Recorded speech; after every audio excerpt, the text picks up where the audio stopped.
في حد قبل كده ظلمك وانت بكيتي بسبب الظلم ده؟ او زعلتي بسببه؟ وجالي السكر والضغط. مين اللي ظلمك يا حاج؟ واحدة جارتي نصبت عليا وكنت داخلة معاها جمعية وخدت الفلوس ومشيت، وانا كنت محتاجاها قوي، كان عليها الايجار وما دفعتوش، وانا مسامحاهم. كل اللي ظلمني انا مسامحاه، بس هو اللي بطلب من ربنا ان يشفي لي جوزي، كان معاه جوز في المستشفى. ربنا يشفيه يا رب، ربنا يشفيه.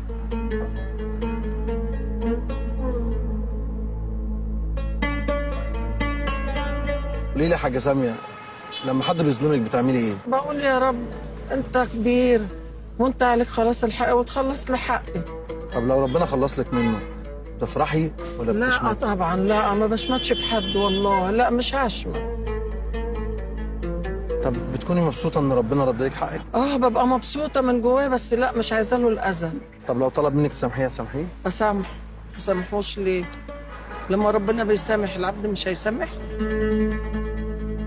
الظلم بيبقى اهون لما بيجي من القريب ولا من الغريب؟ الغريب اصل مش هيخصني زي القريب مني. القريب لا، بيصعب عليا منه عشان بحبه، لكن هيصعب عليا من الغريب ليه؟ ما انا مش هشوفه تاني. لكن القريب يزعل عشان غالي عندك ومنك ومن دمك ومن لحمك، يظلمك يصعب عليك منه، وبرضه ربنا يسامحك.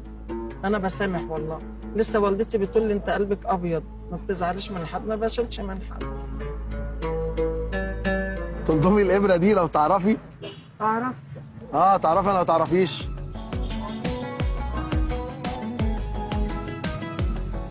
الله الله الله الله، سقفه كبيره يا جماعه ما شاء الله.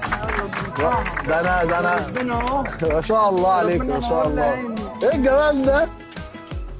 الله. تمام. تعسل تعسل والله يا حاجه ساميه. استني بقى كده نرش شويه فوقيكي كده حاجه ساميه. اعمل ايه؟ افتحي الفانوس شوفي فيه جايزه ليكي ولا ما فيهوش. افتحه من هنا؟ بسم الله الرحمن الرحيم.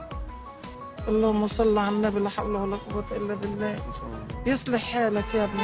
الله يكرمك يا أمي. شكرا يا حبيبي. ألف مبروك يا حاج. حبيبي. ألف ألف مبروك. إلهي ما تتحول. يسعدك ربنا. الله يكرمك يا رب. والله العظيم عليا الإيجار 8 أشهر، هروح أدفعه وأجيب العلاج لجوزي وأجيب له فرخة. ربنا يكرمك. يسعدك ربنا. ربنا يرضيك يا رب.